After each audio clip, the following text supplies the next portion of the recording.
കേരളത്തിൽ ജൂതർ കടന്നു വരുന്നത് 4 ഘട്ടങ്ങളിലായിട്ടാണ്. AD 70 വിശുദ്ധ ഭൂമിയിലെ രണ്ടാം ദേവാലയത്തിൻ്റെ തകർച്ചയ്ക്ക് ശേഷം 10,000 ജൂതന്മാർ ഇവിടെ എത്തി എന്നാണ് ചരിത്രകാരന്മാർ അവകാശപ്പെടുന്നത്. പിന്നീട് വരുന്നത് AD 370 അന്ന് 70,000-നും 80,000-നും ഇടയിൽ ഈ ജൂതർ കേരളത്തിലെത്തിയിരുന്നു. തുടർന്ന് 1492 സ്പാനിഷ് കുടിയേറ്റത്തിന് ശേഷമാണ് അടുത്ത ജൂത വിഭാഗം ഇവിടെ വരുന്നത്. പിന്നീട് 1692 Baghdad, Egypt, Frankfurt, Germany, Poland തുടങ്ങിയ രാഷ്ട്രങ്ങളിൽ നിന്നാണ് ജൂതർ ഇവിടെ വന്നിരുന്നതുണ്ടായി. കേരളത്തിൽ പൊതുവെ 3 തരം ജൂതരെയാണ് കാണപ്പെട്ടിരുന്നത്. അത് തികച്ചും വംശീയമായിരുന്നു അതിൻ്റെ വിഭജനം. ജൂതർക്കിടയിൽ വെളുത്ത ജൂതരെന്നും കറുത്ത ജൂതരെന്നും തവിട്ട് നിറത്തിലുള്ള ജൂതരെന്നുമുള്ള വംശീയതയുടെ അടിസ്ഥാനത്തിലുള്ള ഒരു വിഭജനമായിരുന്നു അവർക്കിടയിൽ ഉണ്ടായിരുന്നത്. എന്നാൽ കേരളീയ സമൂഹം മലബാറി ജൂതരെന്നും പരദേശി ജൂതരുമെന്നുമാണ് അവരെ വിളിച്ചിരുന്നത്. മലബാറി ജൂതർ പ്രാചീന ജൂതരാണ്. അതുപോലെ തന്നെ പരദേശി ജൂതർ പിന്നീട് സ്പാനിഷ് കുടിയേറ്റത്തിന് ശേഷം ആ കുടിയേറ്റത്തിന് തുടർന്ന് കടന്നു വരുന്ന വെളുത്ത നിറമുള്ള ജൂതരാണ്. ഇവിടെ ആദ്യം ജൂതർ ആദ്യമായി ജൂതർ സെറ്റിലായ കൊടുങ്ങല്ലൂരിൽ നിന്ന് അവർ മാളയിലെ ഉപ്പുപാടത്തിനായിട്ട് പലരും പണിക്കായിട്ട് വന്നിരുന്നു. അങ്ങനെ പണിക്ക് വന്നവർ മാളയിൽ പിന്നീട് കുടിയേറിയെന്നും അവർ AD 11-ാം നൂറ്റാണ്ടിൽ നിർമ്മിച്ച സിനഗോഗാണ് ഈ മലബാറി ജൂതരുടെ സിനഗോഗാണ് ഈ കാണുന്നത്.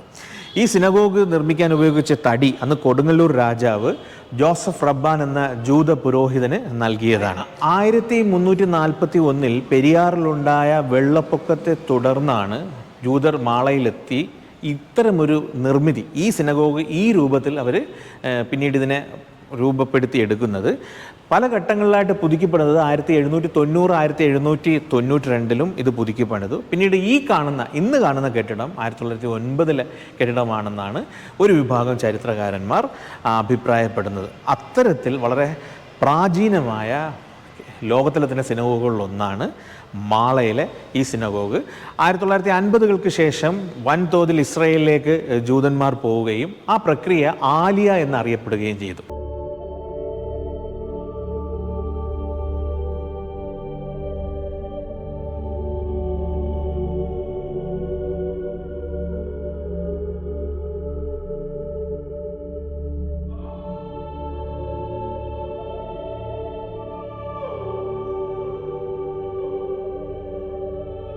ഇസ്രായേലി സിനഗോഗുകളിൽ നിന്ന് വ്യത്യസ്തമായി കേരളീയ സിനഗോഗുകളുടെ ഒരു പ്രത്യേകത, എല്ലാ കേരളീയ സിനഗോഗുകളുടെ മുന്നിലും ഒരു പടിപ്പുര ഉണ്ടാകും, ഗേറ്റ് വേ. മിക്ക സിനഗോഗുകളിലും അതിപ്പം പല കാരണങ്ങളാലും അത് പൊളിച്ചു മാറ്റപ്പെട്ടിട്ടുണ്ട്. മാളയിലെ ഈ സിനഗോഗിൽ ഈ കാണുന്ന ഈ പ്രദേശം, സിനഗോഗുകളിലെ പൊതുവായി കാണുന്ന തുടക്കത്തിലുള്ള ഈ പ്രദേശത്തിനെയാണ് അസാറ എന്നറിയപ്പെടുന്നത്. ഇത് പ്രാർത്ഥനയ്ക്ക് മുമ്പും ആ പ്രാർത്ഥനയ്ക്ക് ശേഷവും വിശ്വാസികൾ ഒരുമിച്ച് കൂടുന്ന സ്ഥലമാണ്.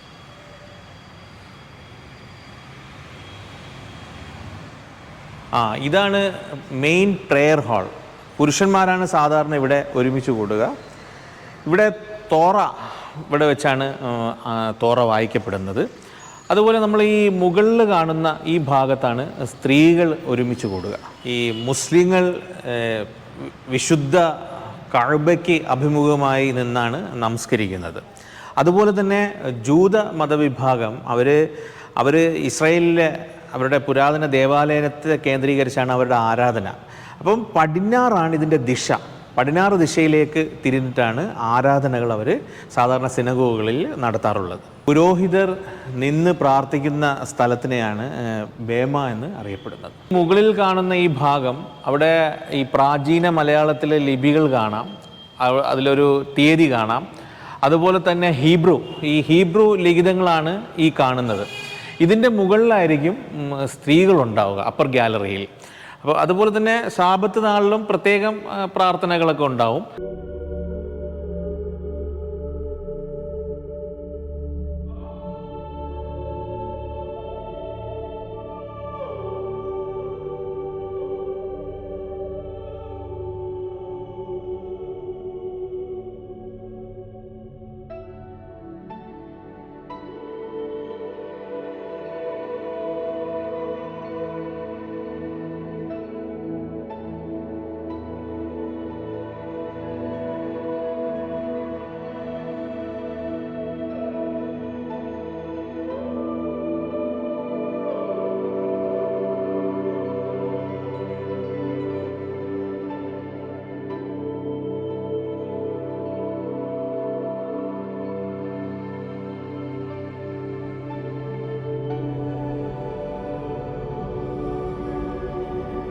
ഈ കാണുന്നതാണ് പടിപ്പുര.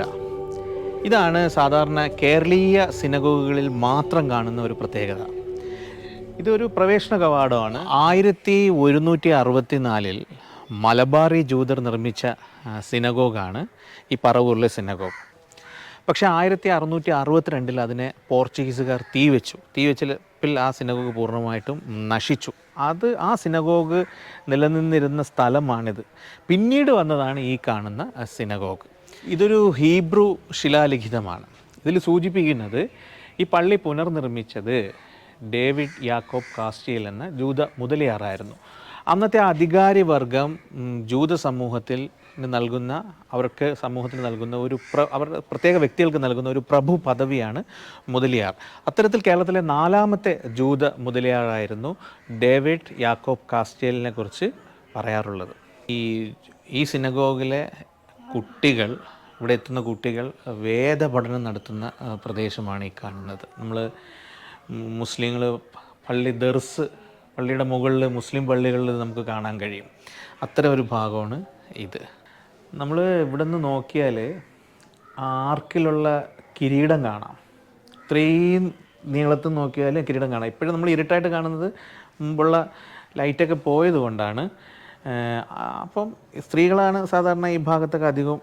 സ്ത്രീകൾക്കുള്ള ഭാഗങ്ങളാണ് ഇവിടെ കറക്റ്റാണ് അവിടെ കാണാം. ഈ ബൈബിളിൽ അബ്രഹാം പരിച്ഛേദനം നടത്തിയതിനെക്കുറിച്ച് നമുക്ക് കാണാം. അതുപോലെ തന്നെ ഖുർആാനിൻ്റെ വിശദീകരണമായ മുഹമ്മദ് നബിയുടെ വാക്കുകളിലൊക്കെ ഈ ഇബ്രാഹിം പ്രവാചകൻ്റെ പരിച്ഛേദനത്തെക്കുറിച്ച് കാണാം.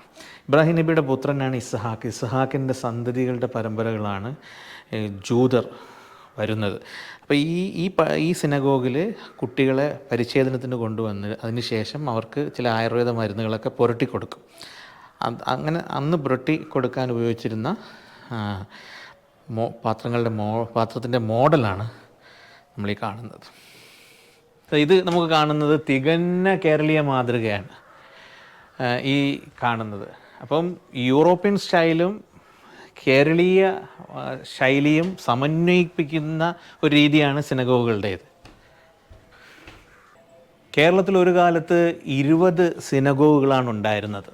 അതിൽ നിന്ന് അവശേഷിക്കുന്നത് 6 സിനഗോഗുകൾ മാത്രമാണ്. അതിലേറ്റവും പ്രധാനപ്പെട്ട, ഏറ്റവും നീളമേറിയ, അപൂർവമായ മനോഹാരിത കൊണ്ട് സമ്പന്നമായ ഒരു സിനഗോഗാണ് പറവൂരിലെ ഈ സിനഗോഗ്. ഇന്ന് ഒരേ സമയം ഇത് സിനഗോഗ് ഒരു മ്യൂസിയമായിട്ട് മുസ്ലിസ് പ്രോജക്റ്റിൻ്റെ ഭാഗമായി ഇവിടെ സൂക്ഷിച്ചിട്ടുണ്ട്. പെരിശവൻ്റെ തുണ വേണം ഏതു നേരത്തും പിശകില്ലാതെ പേഴ പൊറും തമ്പുരാനെ, കല്ലൂർ അഴിഞ്ഞവർ കൊടുങ്ങല്ലൂർ വന്നതേ അപ്പ പറയുന്നു കൊടുങ്ങല്ലൂർ തമ്പുരാൻ. എല്ലാ ഗുലമെൻ്റെ നാട്ടിലും ഉണ്ടെന്നു ജൂതർ ഗുലമെൻ്റെ നാട്ടിലുമില്ലെന്നു. നിങ്ങൾ 10 കൂടി ഇവിടെ ഉറക്കേണം, ഞങ്ങൾ 10 കൂടി ഇവിടെ ഉറച്ചാലോ. ഞങ്ങൾക്ക് മുമ്പാകെ പള്ളി തുണവേണം, നിങ്ങൾക്ക് ബോധിച്ച സ്ഥലം നോക്കി എടുക്കേണം. ഇറങ്ങിപ്പുറപ്പെട്ടു യോസഫ് റബ്ബനും കൂടെ പുറപ്പെട്ടു ബാല്യക്കാർ എല്ലാവരും.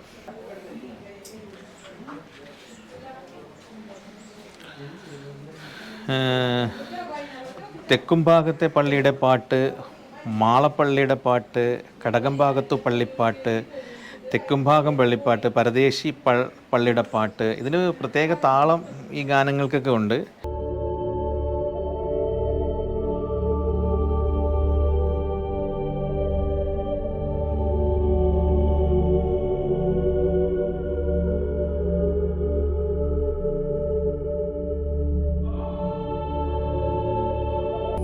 കേരളത്തിലെ ഏറ്റവും പഴക്കമേറിയ സിനഗോഗുകളിൽ ഒന്നാണ് ചേന്നമംഗലത്തെ ഈ സിനഗോഗ്. AD 1420 മലബാർ ജൂതന്മാരാണ് ഈ സിനഗോഗ് നിർമ്മിക്കുന്നത്. പിന്നീട് 1616 ഇത് പുനർനിർമ്മിക്കുകയും ചെയ്യുന്നുണ്ട്. കൊച്ചി രാജാവാണ് ഈ സിനഗോഗിന് വേണ്ടിയുള്ള സ്ഥലം, അദ്ദേഹത്തിൻ്റെ ഉടമസ്ഥതയിലുള്ള സ്ഥലം നൽകുന്നത്. 2 തവണ അഗ്നിക്കിരയായ സിനഗോഗ് കൂടിയാണിത്. 1830 ഇന്ന് കാണുന്ന ഈ രൂപത്തിൽ സിനഗോഗ് വരുന്നത്. പിന്നീട് സിനഗോഗിന് കേടുപാടുകൾ സംഭവിക്കുകയും മുസ്ലിസ് പ്രോജക്റ്റിൻ്റെ ഭാഗമായി പുനർനിർമ്മിക്കുകയും ചെയ്തിട്ടുണ്ട്.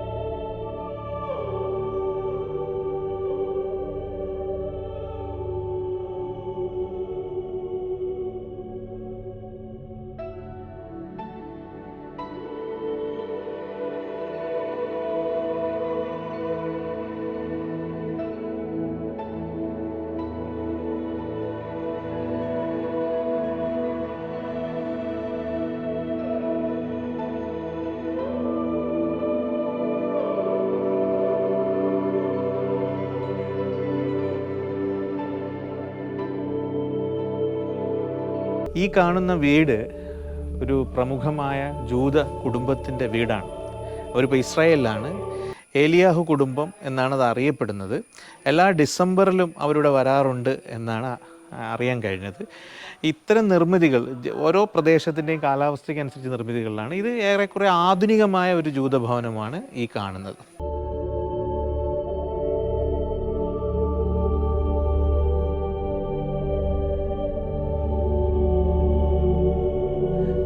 എറണാകുളം മാർക്കറ്റ് റോഡിലുള്ള മലബാറി യഹൂദരുടെ സിനഗോഗായ കടവുംഭാഗം സിനഗോഗാണ് എൻ്റെ പിന്നിൽ ഈ കാണുന്നത്.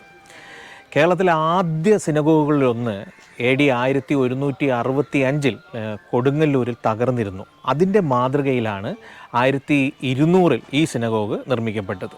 പിന്നീട് ഇന്ന് കാണുന്ന ഈ രൂപത്തിലേക്ക് എത്തിയത് 1700-കളിലാണ്. 2018 ഇത് നവീകരിക്കുന്നത്. അതിനു മുമ്പ് തന്നെ, വർഷങ്ങൾക്ക് മുമ്പ് തന്നെ 1972 തന്നെ ഇവിടുത്തെ തോറയൊക്കെ ഇസ്രായേലിൽ കൊണ്ടുപോയിരുന്നു. അതുപോലെ തന്നെ ആരാധനയും നിലച്ചിരുന്നു. 2018 ജോസഫ് എലിയാസായുടെ നേതൃത്വത്തിൽ ഇതിൻ്റെ നവീകരണം നടക്കുന്നത്. ഇതിനകത്തുള്ള ബീമയ്ക്ക് ഒരു പ്രത്യേകത ഉണ്ട്. ഇത്തരത്തിലൊരു ബീമ ലോകത്ത് 2 സിനഗോഗുകളിലെ അവശേഷിക്കുന്നുള്ളൂ. ഒന്ന് സ്പെയിനിലെ സെഫാവദി കമ്മ്യൂണിറ്റിയുടെ സിനഗോഗ്, മറ്റൊന്ന് ഇസ്രായേലിൽ തന്നെ കൊച്ചിക്കാരുടെ ഒരു സിനഗോഗുണ്ട് അവിടെയും. അങ്ങനെ വളരെ പ്രത്യേകത നിറഞ്ഞ ഒരു സിനഗോഗാണിത്. ഇതിൻ്റെ നവീകരണത്തോടനുബന്ധിച്ച് ചെട്ടിനാട് ടൈലുകളാണ് ഇതിൽ ഉപയോഗിച്ചിട്ടുള്ളത്. പിന്നെ ഇതിലെ ജനലുകൾ 10 ജനലുകളുണ്ട്. അത് 10 കൽപ്പനകളെ, തോറയിലെ 10 കൽപ്പനകളെ പ്രതിനിധാനം ചെയ്യുന്ന 10 ജനലുകളും ഈ സിനഗോഗിനകത്തുണ്ട്.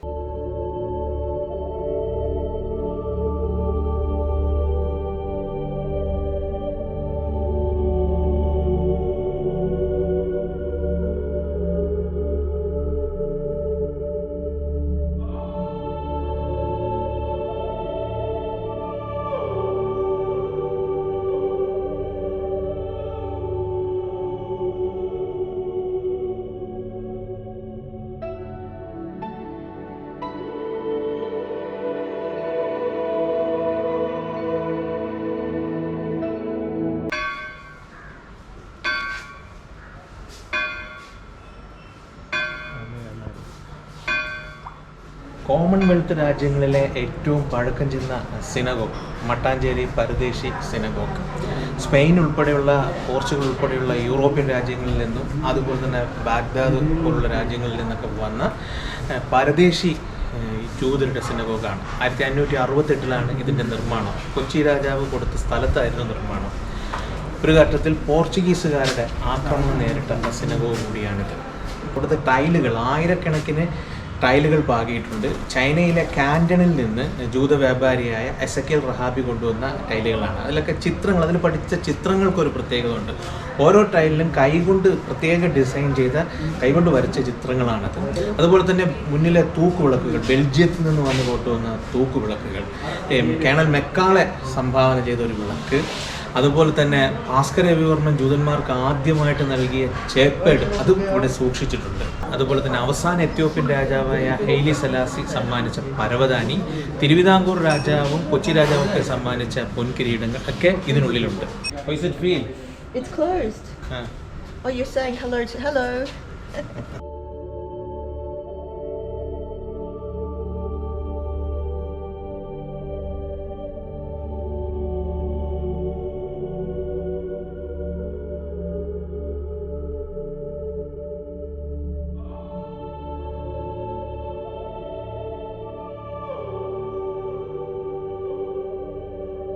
കേരളത്തിലെ അറിയപ്പെടുന്ന ഹീബ്രു കാലിഗ്രഫറും ചരിത്ര ഗവേഷകനും കൂടിയാണ് തൗഫീഖ് സക്കരിയ. വർഷങ്ങൾക്ക് മുമ്പ് ഞാൻ 10ാം ക്ലാസ്സിൽ പഠിക്കുമ്പോഴാണ് ആദ്യമായിട്ട് ഇവിടെ വരുന്നത്. അപ്പോഴാണ് ഇങ്ങനെ ഒരു ജൂയിഷ് കമ്മ്യൂണിറ്റി ഇവിടെ ഉണ്ടെന്നും ഇങ്ങനെ ഒരു പരദേശി സിനഗോഗ് ഉണ്ടെന്നും ആ അറിവ് മാത്രമാണ് വർഷങ്ങളായി ഉണ്ടായിരുന്നത്. മറ്റൊന്നും അറിയില്ല. ഹീബ്രു എന്ന ഭാഷയെക്കുറിച്ച് കേട്ടറിവ് മാത്രമേ ഉണ്ടായിരുന്നുള്ളൂ. അരാമിക് എന്ന ഭാഷയെക്കുറിച്ചും വായിച്ചറിവും, അതുപോലെ തന്നെ മെൽ ഗിബ്സൻ്റെ പാഷൻ ഓഫ് ക്രൈസ്റ്റിൽ ഉപയോഗിച്ച ഭാഷ, അതിൽ സംസാരിക്കപ്പെടുന്ന ഭാഷ, ഇതൊക്കെ അറിവുണ്ടായിരുന്നുള്ളൂ. പക്ഷേ തൗഫീഖ് ഭായിയുടെ എഴുത്ത് വായിക്കും തോറും, അതുപോലെ തന്നെ ജൂയിഷ് കൾച്ചറിനെ കുറിച്ച് അറിയും തോറും കൂടുതൽ താല്പര്യവും കൂടിക്കൂടി വന്നു. പിന്നെ ഞാൻ ഒരുപാട് വായിക്കാൻ തുടങ്ങി, ഒരുപാട് സഹായകമായി പല കാര്യത്തിലും. അതും വളരെ അപൂർവമായ പല ചരിത്രരേഖകളും കണ്ടെത്തിയിട്ടുണ്ട് തൗഫീഖ് ഈ വളരെ ചെറിയ കാലഘട്ടത്തിനുള്ളിൽ. ഒരുപക്ഷെ കേരളീയ സമൂഹത്തിൽ ഇത്രയും ഊർജ്ജസ്വലമായി ചരിത്രത്തെ അതിൻ്റെ മാനവികതയിൽ സമീപിച്ച ഒരു വ്യക്തി കൂടിയാണ് പ്രിയപ്പെട്ട തൗഫീഖ് സക്കറിയ. കൊച്ചിയിലെ ഈ മട്ടാഞ്ചേരിയിൽ ഇരുന്ന് ജൂത പരദേശി സിനഗോഗിനരുന്ന് സമീപിക്കുമ്പോൾ, ഇരുന്ന് സംസാരിക്കുമ്പോൾ മനസ്സിൽ വരുന്ന ഒരു കാര്യം, ഒരു ഹീബ്രു ഖുർആൻ പരിഭാഷയെക്കുറിച്ച് ഒരിക്കൽ തൗഫീഖ് ഭായി എഴുതിയിരുന്നു. തൗഫീഖ് ഭായി, നമ്മൾ ഖുർആൻ ട്രാൻസ്ലേഷൻ ലോകത്ത് മിക്ക ഭാഷകളിലും വന്നിട്ടുണ്ടല്ലോ, വളരെ പ്രാചീനമായ ഭാഷകളിൽ വന്നിട്ടുണ്ട്, ലാറ്റിനിലൊക്കെ വന്നിരുന്നു. അപ്പോൾ ഹീബ്രുവിലും വന്നിട്ടുണ്ടെന്നുള്ള ഒരു നമ്മൾ വായിച്ചിരിക്കുന്നു. പക്ഷേ കൊച്ചിയിൽ നിന്ന് ഹീബ്രുവിലൊരു ഖുർആൻ പരിഭാഷ, ഇത് ഞാനിതിനെക്കുറിച്ച് അറിയുന്ന കുറച്ചധികം നാൾക്ക് മുമ്പെയാണ്. പക്ഷെ ഇതിനെക്കുറിച്ച് കൂടുതൽ എഴുതാനുള്ള അറിവുണ്ടായിരുന്നില്ല. അപ്പോൾ അങ്ങനെയുള്ള അന്വേഷണം പല മേഖലകളിലേക്കും എത്തിപ്പെട്ട് പല ആളുകളുമായിട്ട് സംവാദിക്കുകയും വിവരങ്ങൾ സമ്പാദിക്കുകയും ചെയ്തു. അപ്പോൾ അതിൽ നിന്ന് മനസ്സിലായത് 1757 മുതൽ 1760 കാലഘട്ടങ്ങൾക്കിടയിലാണ് ഈ ഹീബ്രു ഖുർആൻ കൊച്ചിയിൽ ഉടലെടുക്കുന്നത്. അതായത് ഹോളണ്ടിൽ നിന്നുള്ള ഒരു ഡച്ച് ജൂതൻ, അദ്ദേഹം ക്രൈസ്തവനാകുകയും എന്നാൽ കൊളംബോയിലുള്ള ഒരു മിഷണറി കോളേജിലെ പ്രൊഫസറായിരുന്നു പുള്ളി. അല്ലെങ്കിൽ ഇദ്ദേഹം അവിടെ പഠിപ്പിച്ചുകൊണ്ടിരിക്കുന്ന കാലത്ത് തന്നെ പല പ്രോജക്റ്റുകളുടെ ഭാഗമായിട്ട് കൊച്ചിയിലേക്ക് വരികയുണ്ടായി. അപ്പോൾ അങ്ങനെയാണ് ഇദ്ദേഹം ഇവിടെ വെച്ച് കൊച്ചിയിലെ ഒരു പ്രമുഖ ജൂതനായ എസെക്കിയേൽ റഹാബിയെ പരിചയപ്പെടുന്നത്. അപ്പോൾ ഈ ഇമ്മാനുവൽ വാൻഡോർട്ട് എന്ന് പറയുന്ന ഇദ്ദേഹം ഈ എസെക്കിയേൽ റഹാബിയുമായിട്ടുള്ള ബന്ധത്തിൽ ഉടലെടുത്തതാണ് ഈ ഖുർആൻ പരിഭാഷ. അപ്പോൾ ഇതിന് സഹായകം ആയി വർത്തിച്ചത് ഒരു ഡേവിഡ് കോഹൻ എന്ന് പറയുന്ന ഒരു പുള്ളിയാണ് എഴുതുന്നത്. അദ്ദേഹമാണ് അതിൻ്റെ സ്ക്രൈബ്. അപ്പോൾ ഈ 3-4 ആളുകളുടെ ഒരു സംയോജിച്ച ഒരു പ്രവർത്തനത്തിൻ്റെ ഒരു ഫലമാണ് ഹീബ്രു ഖുർആൻ ഉണ്ടാകുന്നത്. ഈ ഇതിൻ്റെ ഒരു പ്രത്യേകത എന്ന് പറയുന്നത്, ഈ ഇമാനുവൽ വാൻഡോർട്ടിന്റെ കുടുംബത്തിൽ ഇന്ന് ജീവിച്ചിരിക്കുന്ന മഷ വാൻഡോർട്ട് എന്ന് പറയുന്ന ഒരു സ്ത്രീ, അപ്പൊ അവർ ഇതിനെക്കുറിച്ച് ഒരു ബുക്ക് എഴുതുണ്ടായി പിന്നീട്. ഞങ്ങൾ ആദ്യകാലത്ത് ഇതിനെക്കുറിച്ച് ഡിസ്കഷൻ നടത്തിയിരുന്നു, ഓൺലൈനിലും അല്ലെങ്കിൽ ഇമെയിൽ വഴിയൊക്കെ ഡിസ്കഷൻ നടത്തുമ്പോൾ നമ്മൾ പല നമ്മുടെ പോസിബിലിറ്റീസിനെ കുറിച്ച് സംസാരിക്കും. അപ്പോൾ അവരാണ് അതിനെക്കുറിച്ച് പറഞ്ഞത്. ഇത് ഒരു പക്ഷേ ഈ ടിപ്പു സുൽത്താൻ അല്ലെങ്കിൽ ഹൈദരാലി പോലുള്ള ആ കാലഘട്ടത്തെ രാജാക്കന്മാരുമായിട്ടുള്ള ഇവരുടെ ബന്ധത്തെ ഊട്ടിയുറപ്പിക്കാനായിട്ടായിരുന്നു ഇങ്ങനൊരു സംഭവം തുടങ്ങിയത്. ഇതിന് പുറമെ പുതിയ നിയമത്തിന്റെയും ഹീബ്രു പരിഭാഷ ഇവിടെ നിന്നുണ്ടായിരുന്നു. എസെക്കിയേൽ റഹാബി സ്വയമേ ഉണ്ടാക്കിയിട്ടുണ്ടെന്നും അദ്ദേഹം ഈ പറയുന്ന ഇമാനുവൽ വാൻഡോർട്ടിനെ കൊണ്ട് കുറച്ച് ഭാഗങ്ങൾ ചെയ്യിപ്പിച്ചിട്ടുണ്ടെന്നെല്ലാം മനസ്സിലായി. എന്നാൽ ഖുർആൻ പരിപൂർണം അല്ലെങ്കിൽ പൂർണ്ണമായും തർജ്ജമ കേരളത്തില് അറബി മലയാളത്തിലൊക്കെ എത്രയോ നൂറ്റാണ്ടുകൾക്ക് ശേഷം മുമ്പ് തന്നെ ഈ പറയുന്ന ഹീബ്രുവിലുള്ള ബൈബിൾ ഉണ്ടാവുകയും, പക്ഷെ ആ ബൈബിൾ ഇവിടെ അല്ലെങ്കിൽ നമ്മുടെ ഖുർആൻ ഇവിടെ ഉണ്ടായി. ഈ ഖുർആൻ കൊച്ചിയിൽ തന്നെ കുറെ നാൾ ഇരുന്നതല്ല, ഇവിടെ നിന്നും പല ദേശം കടന്ന് ഇപ്പോൾ വാഷിംഗ്ടൺ DC-യിലുള്ള ലൈബ്രറി ഓഫ് കോൺഗ്രസിലാണ് അത് ഇരിക്കുന്നത്. പേർഷ്യ വഴിയാണ് പോയതെന്ന് ആ പുസ്തകത്തിന്റെ ഒരു ചരിത്രം അന്വേഷിച്ച് കഴിഞ്ഞാൽ മനസ്സിലാവും. അതിന്റെ ഉള്ളിൽ അതിനെ കുറിച്ചുള്ള ഡീറ്റെയിൽസ് ഒക്കെ ശരിക്കും കേരള ചരിത്രത്തിൽ തന്നെ ഒരു സുവർണ ലിപികളിൽ രേഖപ്പെടുത്തപ്പെടേണ്ട ഒരു സംഭവം. തീർച്ചയായും വളരെ ചുരുക്കം ആളുകൾക്ക് മാത്രം അറിയുന്ന ഒരു ഇൻട്രസ്റ്റിംഗ് ആയിട്ടുള്ള ഒരു ചരിത്രമാണ് ഈ പറയുന്ന ഹീബ്രു ഖുർആനുള്ളത്. ഈ അഹ്ലുൽ കിതാബ് എന്ന് ഖുർആൻ വിശേഷിപ്പിച്ച 3 കമ്മ്യൂണിറ്റി ഉണ്ട്. ഒന്ന് ക്രിസ്ത്യാനിറ്റി, ജൂയിഷ് കമ്മ്യൂണിറ്റി, പിന്നെ മുസ്ലിംസ്. അപ്പം പൊതുവെ അവരൊരു ഏകോദര സഹോദരങ്ങളാണ് ബേസിക് വിശ്വാസത്തിൻ്റെ അടിസ്ഥാനത്തിൽ. അപ്പം അവരുടെ ഒരു കേരളത്തിൽ ആദ്യകാലങ്ങളിൽ വന്ന 3 കമ്മ്യൂണിറ്റിയും കൂടെയാണ് അവർ. അപ്പം കേരളത്തിൻ്റെ വിവിധ ചരിത്ര ദിശകളിലൂടെ കടന്നു പോയവരാണ്. പ്രത്യേകിച്ച് നേരത്തെ ടിപ്പുനെയും ഹൈദരലിയെയും കുറിച്ച് പറഞ്ഞിരുന്നു. ഹൈദരലിക്ക് ഈ ജൂയിഷ് കമ്മ്യൂണിറ്റി, കൊച്ചിയിലെ ജൂയിഷ് കമ്മ്യൂണിറ്റിയുമായിട്ടുള്ള ഒരു ബന്ധം, അതിനെക്കുറിച്ച് താങ്കൾ എഴുതിയിട്ടുണ്ടല്ലോ. അതെ, അതിൽ ഒരു രസകരമായിട്ട് പറയാൻ കഴിയുന്നത് ഈ പറയുന്ന എസെക്കിയേൽ റഹാബി തന്നെ, അല്ലെങ്കിൽ കോഴിക്കോട് ഉണ്ടായിരുന്ന ഇസ്ഹാഖ് സർവി എന്ന് പറയുന്ന 2 യഹൂദ വ്യാപാരികളും ഹൈദരാലിയുമായിട്ട് വളരെ അടുത്ത ബന്ധം ഉണ്ടായിരുന്ന ആൾക്കാരാണ്. അപ്പോൾ ഒരു എടുത്തു പറയേണ്ട ഒരു സംഭവം വെച്ചാൽ ഒരു കത്തടപാടുണ്ട്. അതായത് ഹൈദരാലി അദ്ദേഹത്തിൻ്റെ അസുഖത്തിനെ തുടർന്നിട്ട് കൊച്ചിയിൽ നിന്നും എസെക്കിയേൽ റഹാബി ഒരു മരുന്ന് അയക്കുകയും ആ മരുന്ന് അയച്ച് കുറച്ച് നാൾക്ക് ശേഷം താങ്കൾക്ക് ഞാൻ അയച്ചു തന്ന മരുന്ന് കൊണ്ട് താങ്കളുടെ അസുഖം സുഖപ്പെട്ടോ എന്നുള്ള രീതിയിലുള്ള ഒരു കത്തിടപാട് നടന്നതായിട്ടും പറയുന്ന ഒരു ചരിത്രമുണ്ട് കൊച്ചിയിലെ ജൂതന്മാരുമായിട്ട്. അതിന് പുറമെ ഈ നാട്ടുരാജാക്കന്മാർക്ക് ഇവരുമായിട്ടുള്ള, അതായത് ഹൈദരലിയുമായിട്ടുള്ള, ടിപ്പു പിന്നീടാണ് വരുന്നത്, അപ്പോൾ ഹൈദരലിയുമായിട്ടുള്ള പല ഇടപാടുകൾക്കും ഒരു ഡിപ്ലോമാറ്റിക് റിലേഷന് വേണ്ടിയിട്ട് ഈ പറയുന്ന എസെക്കിയേൽ റഹാബി മുൻപന്തി തന്നെ. ഏതാണ്ട് ഡച്ചുകാർക്ക് പോലും, ഡച്ച് ഗവൺമെന്റിനും നമ്മുടെ നാട്ടുരാജാക്കന്മാർക്കും ആവശ്യം വേണ്ട എല്ലാ പൊളിറ്റിക്കൽ സപ്പോർട്ട് ചെയ്തുകൊണ്ടിരുന്ന ഒരാളായിരുന്നു എസെക്കിയേൽ റഹാബി. ഒരു സുഹൃത്തെന്ന നിലയിൽ അവരുടെ ആ ഒരു ബന്ധം നല്ല രീതിയിൽ തന്നെ പോയിരുന്നു. പിന്നീട് പൊളിറ്റിക്കൽ ആയിട്ടുള്ള പല ഇന്റർവെൻഷൻസും കൊണ്ടും ഇത് ടിപ്പുയുടെ കാലത്തോട്ട് അടുക്കും തോറും അത് തകർന്നു എന്നുള്ളത് പറയാം. കാരണം ഈ എസെക്കിയേൽ റഹാബിയുടെ നമ്മുടെ ഇസഹാഖ് സർഗോന്റെ ടിപ്പു സുൽത്താനെയും തമ്മിലുള്ള ഒരു ബന്ധം തകരുന്നത് ബ്രിട്ടീഷ് ഇന്റർവെൻഷനിലാണ്. അദ്ദേഹം ബ്രിട്ടീഷുകാർ ഇദ്ദേഹത്തിന്റെ ടിപ്പു സുൽത്താന്റെ അധീനതയിൽ ഇരുന്ന ഒരു കപ്പൽ പിടിച്ചെടുക്കുകയും അത് പൊളിച്ച് വിറ്റത് നമ്മുടെ എസെക്കിയേൽ റഹാബി, ഈ ഇദ്ദേഹത്തിന്റെ അല്ലെങ്കിൽ സമകാലികനായിരുന്ന ഇസഹാഖ് സർഗോനായിരുന്നു. അവസാന കാലഘട്ടങ്ങളിൽ വളരെ ഫ്രണ്ട്ഷിപ്പോടെ നിലനിന്നിരുന്ന ഒരു ബന്ധത്തെ ഈ ഒരു കപ്പൽ അഴിച്ചുപണിയിലൂടെയും അത് വിറ്റു എന്നുള്ള കാരണം കൊണ്ടും ടിപ്പു സുൽത്താൻ അദ്ദേഹമായിട്ടുള്ള ബന്ധം അവിടെ തകരുകയാണ്. അദ്ദേഹം പിന്നീട് ജയിലിലാവുകയും പിന്നെ മോചിക്കപ്പെട്ട് തിരിച്ചു കൊച്ചിയിൽ വന്ന് ഇവിടെ തന്നെ ജീവിക്കുന്ന ഒരു കുറച്ച് ദയനീയമായിട്ടുള്ള രീതിയിലായിരുന്നു. അദ്ദേഹത്തിന്റെ വാർദ്ധക്യത്തോട് അടുത്താണ് ഇത് ഉണ്ടാകുന്നത്. പക്ഷെ ടിപ്പു സുൽത്താന്റെ ആയിട്ടുള്ള ബന്ധം ഇദ്ദേഹത്തിന് നമ്മുടെ എസെക്കിയേൽ റഹാബിയുടെ വാർദ്ധക്യത്തോടടുത്ത് അദ്ദേഹത്തിന് പോകാൻ പറ്റാത്ത ഒരു സാഹചര്യത്തിൽ അദ്ദേഹത്തിന്റെ 2 മക്കളെയും ഇസഹാഖ് സർഗോനും കൂടി പോയിട്ട് പല യുദ്ധങ്ങളോ അല്ലെങ്കിൽ അതുപോലുള്ള പടയോട്ടങ്ങളെല്ലാം കൊച്ചിയിലേക്ക് വരാതിരിക്കാനായിട്ട് ഇവർ സഹായിച്ചിരുന്നു എന്നുള്ളതും മനസ്സിലാക്കാൻ പറ്റുന്നു. ഞാൻ ഒരിക്കൽ ചെമ്പിട്ടപ്പള്ളി സന്ദർശിച്ചിട്ട് ഒരു കുറിപ്പ് എഴുതിയിട്ടിരുന്നു. അപ്പം ഞാൻ കേരളത്തിലെ ഏക ചെമ്പുവേന പള്ളി എന്ന് എഴുതി. അപ്പം തൗഫീഖാണ് എനിക്ക് തിരുത്തി തന്നത്. ഇസ്രായേലിൽ നിന്നാണെന്ന് വിളിച്ചതെന്ന് തോന്നുന്നു. വിളിച്ചിട്ട് പറഞ്ഞു അല്ല, തലശ്ശേരി ഓടത്തിൽ പള്ളിയുണ്ട്. പിന്നെ ഞാൻ ഓടത്തിൽ പള്ളിയിലും പോയി കാണാൻ പോയിരുന്നു. അപ്പോൾ പിന്നെ ഈ ചെമ്പിട്ടപ്പള്ളി ഇപ്പം നെയ്ന കമ്മ്യൂണിറ്റിയുമായിട്ട് വളരെ കണക്റ്റഡ് ആയിട്ടുള്ളൊരു പള്ളിയുമാണ്. അപ്പോൾ അവിടുത്തെ ഒരു സൂഫി പുരുഷനുമായിട്ട്, സൂഫിവര്യനുമായിട്ട് ഒരു കണക്ഷൻ ജൂത ഒരു വ്യവസായിക്കുണ്ടായിരുന്നു എന്ന് എഴുതിയിട്ടുണ്ട്. അതായത് ചെമ്പിട്ടപ്പള്ളിയുടെ ചരിത്രം പറയുമ്പോൾ നമ്മൾ സൂഫി പാരമ്പര്യം വളരെ എടുത്തു പറയേണ്ടതാണ്. പൊന്നാനി പള്ളി പണിയുന്നതിന് മുമ്പേ ആ ഒരു സ്റ്റാറ്റസിൽ നിന്നിരുന്ന ഒരു പള്ളിയാണ് ചെമ്പിട്ടപ്പള്ളി എന്ന് പറയാം. അതിനു മുമ്പുണ്ടായിരുന്നു. 1520 ചെമ്പിട്ടപ്പള്ളി പുതുക്കി പണിയുന്നത് ആദ്യമായിട്ട്. അതിനു മുമ്പ് ആ കാലഘട്ടത്തിലെല്ലാം ഇവിടെ മഖ്ദൂം കുടുംബം കൊച്ചിയിലായിരുന്നു ഉണ്ടായിരുന്നത്. അപ്പോൾ അവരുടെ നേതൃത്വത്തിലും അതേപോലെ തന്നെ കുഞ്ഞാലിമരക്കാർ കുടുംബവും ഈ പ്രദേശത്ത് തന്നെ ഉണ്ടായിരുന്ന ആൾക്കാരാണ്. 1520 മുമ്പാണ് ഈ പറയുന്ന പുതുക്കിപ്പണികൾ നടക്കുന്ന. 24 ശേഷമാണ് ഈ പറയുന്ന ബന്ധങ്ങളെല്ലാം ഇല്ലാതായി. അത് നൈനയിലേക്ക് മാത്രമായിട്ട് ഒതുങ്ങി നിന്നു എന്ന് പറയപ്പെടുന്നു.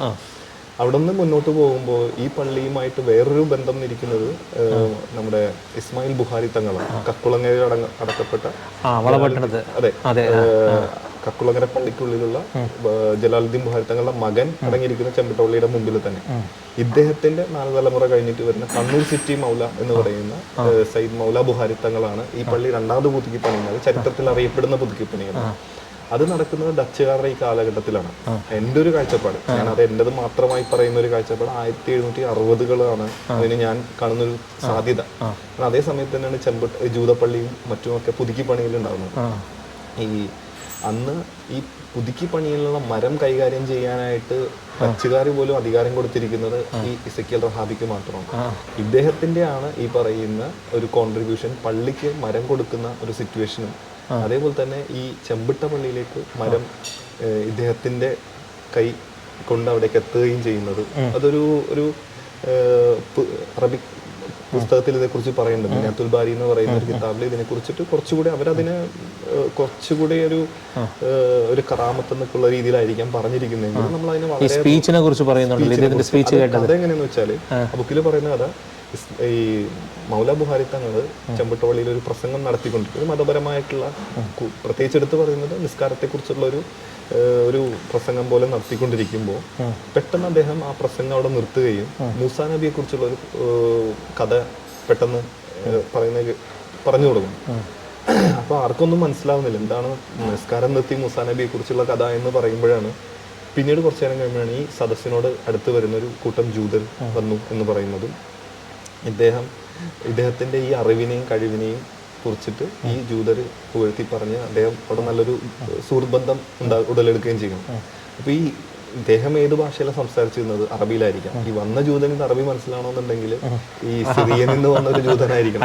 വന്ന ജൂതൻ ആരാന്ന് വെച്ചാൽ അത് എസെക്കിയേൽ റഹാബി തന്നെ. അപ്പൊ അറബി അറിയുകയും സംസാരിക്കുകയും ചെയ്തിരുന്ന ഈ മൗലാ ബുഖാരി തങ്ങളും അറബി മനസ്സിലാകുകയും സംസാരിക്കുകയും ചെയ്തിരുന്ന എസെക്കിയേൽ റഹാബിയും അവിടെ വെച്ചിട്ട് സുഹൃത്തുക്കളാകുകയും ആ ഒരു സുഹൃത്ത് ബന്ധത്തിന്റെയും മറ്റും ഒരു ഫലമായിട്ടാണ് ശരിക്കും ഈ ചെമ്പിട്ടപള്ളിയിലേക്ക് മരം കൊടുത്തു എന്ന് പറയുന്ന ഒരു ഭാഗമെല്ലാം ഈ കിതാബിൽ പറയുന്നത്. ഈ മറ്റേ അറബി കാലിഗ്രഫിക്ക് വർഷങ്ങളോളം ഒരു ചരിത്ര പാരമ്പര്യം കേരളത്തിലുണ്ട്.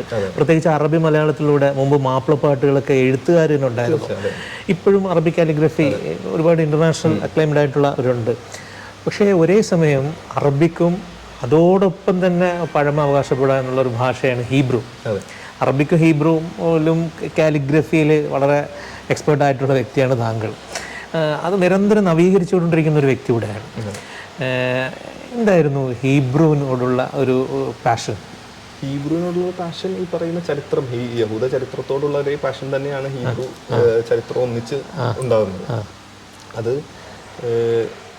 ഞാൻ മദ്രസയിൽ പഠിക്കാൻ വലിയ അത്ര മിടുക്കനൊന്നും ആയിരുന്നില്ല. അറബി പഠിക്കാനും സാധാരണ ഇപ്പം എൻ്റെ മകനാണെങ്കിലും എൻ്റെ പെങ്ങളുടെ കുട്ടികളൊക്കെ കാണിക്കുന്ന അതേ മടി തന്നെ ഞാനും കാണിച്ചിരുന്നു അറബിയും മദ്രസയൊക്കെ പഠിക്കുന്ന സമയത്ത്. പക്ഷേ അതെല്ലാം കഴിഞ്ഞ് ഒരു ഞാൻ പത്താം ക്ലാസ് അല്ല പ്ലസ് ടു തോക്കുകയും ചെയ്തു. ആ ടൈമിലാണ് ഈ പറയുന്ന ഭാഷകളെയും കാലിഗ്രഫിയെല്ലാം ഞാൻ കൂടുതലായിട്ട് ശ്രദ്ധ കേന്ദ്രീകരിക്കുന്നത്. ഇതിനെക്കുറിച്ച് ചെറിയ ധാരണയുണ്ട്, അല്ലെങ്കിൽ ഇതിനെക്കുറിച്ചൊക്കെ മനസ്സിലാക്കി തുടങ്ങിയ ഒരു 14 വയസ്സിലൊക്കെ ആണെങ്കിൽ ഈ പ്ലസ് ടുവിൽ തോറ്റതിന് ശേഷമാണ് ഇതിനോട് കൂടുതൽ അടുക്കുന്നത്.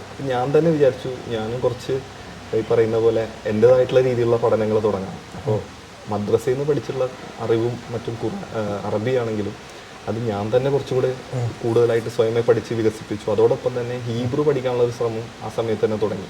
പക്ഷെ പ്ലസ് 1 കാലഘട്ടത്തിലൊക്കെ പുസ്തകങ്ങളൊക്കെ ഉണ്ടെങ്കിലും ഈ സമയത്താണ് ഈ 2 ഭാഷകൾ ഒരേ സമയം ഞാൻ ഒരേ ബുക്കിൽ കാലിഗ്രഫി ചെയ്തിപ്പോൾ അലിഫ് എന്നുള്ളത് അറബിയിലും അലേഫ് എന്നുള്ളത് ഹീബ്രുവിലും എഴുതിക്കൊണ്ട് ഒരേ സമയം തന്നെയാണ് ഞാൻ പഠിക്കുന്നത്. ഉച്ചാരണത്തിലൊക്കെ ഒരുപാട് അലിഫ് ഇപ്പോൾ ഹീബ്രുവിലുള്ള അലിഫ് ബാ, അറബിയിൽ നമ്മൾ അലിഫ് ബ ത സ എന്ന് പറയുമ്പോൾ ഇത് അലിഫ് ബേത് ഗിമൽ ദാലത്ത്. അപ്പോൾ അങ്ങനെയാണ് അത് പോകുന്നത്. അപ്പോൾ ചില വാക്കുകൾ പോലും ഒരേപോലെ തന്നെ ഉള്ളതുണ്ട്. ഇപ്പോൾ ബർക്കത്ത് എന്ന് പറയും നമ്മൾ, ബർക്ക ഇവര് ബറാഖ അല്ലെങ്കിൽ ബറാഖ ചൊല്ലി, അല്ലെങ്കിൽ അതിനൊരു ബർക്കത്ത് എന്നുള്ളതുമായിട്ട് ബന്ധപ്പെടുന്നു.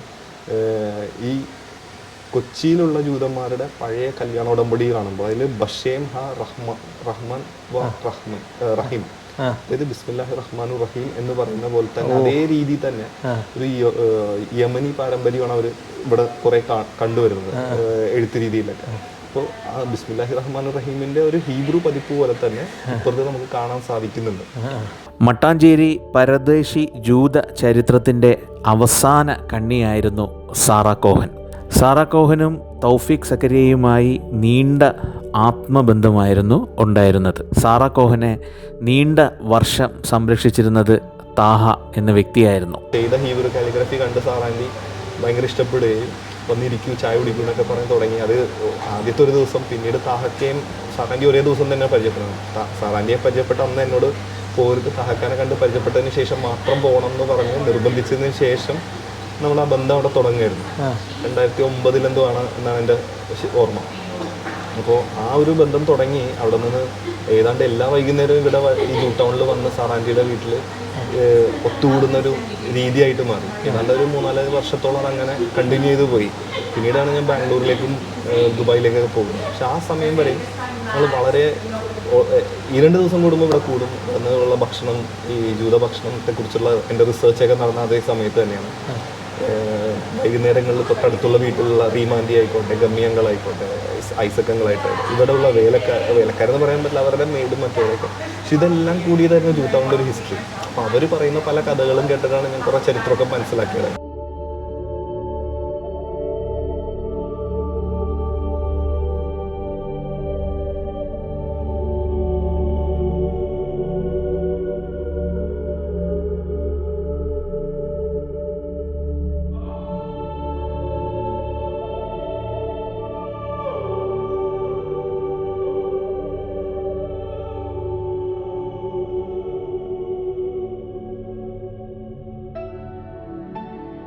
ഈ കാണുന്ന മാൻഡലെ ഹാൾ 19-ാം നൂറ്റാണ്ടിൽ മ്യാൻമാറുമായി വ്യാപാര ബന്ധമുണ്ടായിരുന്ന ജൂതർ താമസിച്ചിരുന്ന ഹാളാണ്.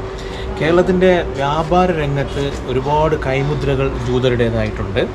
കേരളത്തിൽ തീപ്പെട്ടി വ്യവസായം ആദ്യമായിട്ട് കൊണ്ടുവരുന്നത് ജൂതരാണ്. അതുപോലെ തന്നെ നിലവിലുള്ള ബാങ്കിങ് സിസ്റ്റത്തിൻ്റെ ആദ്യ ഉപജ്ഞാതാക്കളും ജൂതരാണ്.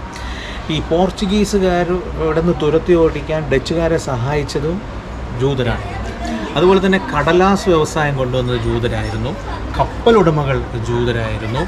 അങ്ങനെ ഒരുപാട് രംഗത്ത് പ്രഗത്ഭമായ സാന്നിധ്യമായി വ്യാപാര രംഗത്ത് ജൂതരുണ്ടായിരുന്നു. കേരളത്തിൽ അഞ്ചുവന്നം എന്ന പേരിലൊരു യഹൂദ നാട്ടുരാജ്യ തന്നെ ഉണ്ടായിരുന്നു. AD 4-ാം നൂറ്റാണ്ട് മുതൽ 16-ാം നൂറ്റാണ്ട് വരെ 72 നാട്ടുരാജാക്കന്മാരാണ് വിവിധ കാലഘട്ടങ്ങളിലായി അന്ന് ഭരിച്ചുകൊണ്ടിരുന്നത്. ചെറിയ നാട്ടുരാജ്യങ്ങളായിരുന്നു. മട്ടാഞ്ചേരിക്ക് അടുത്ത ചക്കാമാടം എന്ന പ്രദേശമാണിത്. ഈ കാണുന്നത് യമനിൽ നിന്ന് വന്നു എന്ന് പറയപ്പെടുന്ന ജൂതവിശുദ്ധനായ നെഹമ്യ മേത്തയുടെ ശവക്കല്ലറയാണ്. ഇവിടെ മെഴുകുതിരി കത്തിച്ചു വെച്ചതിൻ്റെ അവശേഷിപ്പുകൾ നമുക്ക് കാണാം. ഈ അവരുടെ ഉത്സവം, ജൂതരുടെ ഉത്സവമായ ഹനൂക്ക നാളിൽ മലബാറി യഹൂദർ ഇവിടെ ഹനൂക്ക കത്തിച്ച് അദ്ദേഹത്തെ അനുസ്മരിക്കാറുണ്ട്. ഇദ്ദേഹം നല്ലൊരു കവിയായിരുന്നു.